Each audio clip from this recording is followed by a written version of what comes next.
Who is Allah? Jalla Jalaluh. Allah's not an idea you hold. He's the reality holding you. Before you think of God as something, pause.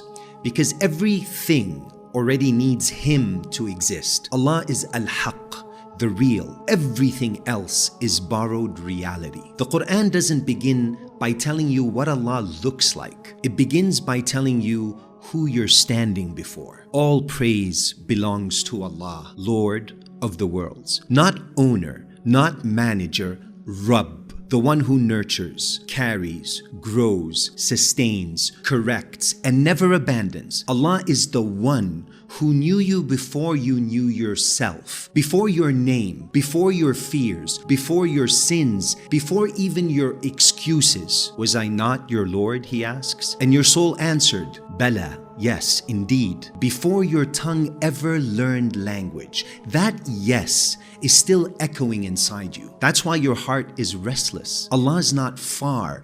Distance is a makhluk, a creature. He created it. We are closer to Him than His jugular vein, closer than your thoughts, closer than your memories, closer than your voice narrating your life in your head. You don't move toward Allah by traveling. You move toward Him by seeing clearly. Perspicacity. Allah is the one who acts through causes but is never trapped by them. You call it luck, you call it coincidence, you call it timing. Allah calls it permission. The fire didn't burn Ibrahim alayhi salam, not because fire forgot how to burn, but because fire only burns when Allah allows it to. So when something works in your life, it's not because the door was powerful. It's because the opener, Al-Fattah, was present. Allah is the light of the heavens and the earth. Allahu nuru samawati wal ard. Not a light, the light by which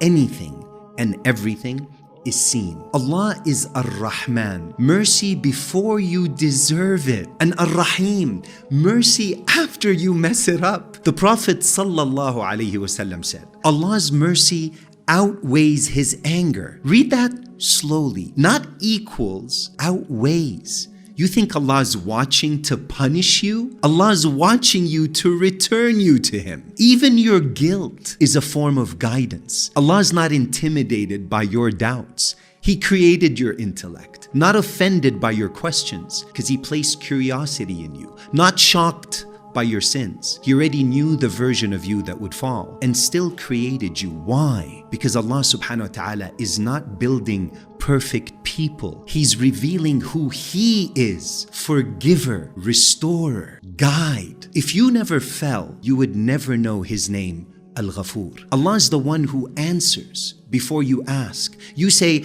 I made dua and it didn't happen. But what if it did? Just not in the form your ego requested. What if Allah answered by protecting you, or delaying you, or rerouting you, or breaking you so you could finally soften? The Prophet sallallahu alaihi wasallam said, amazing is the affair of the believer.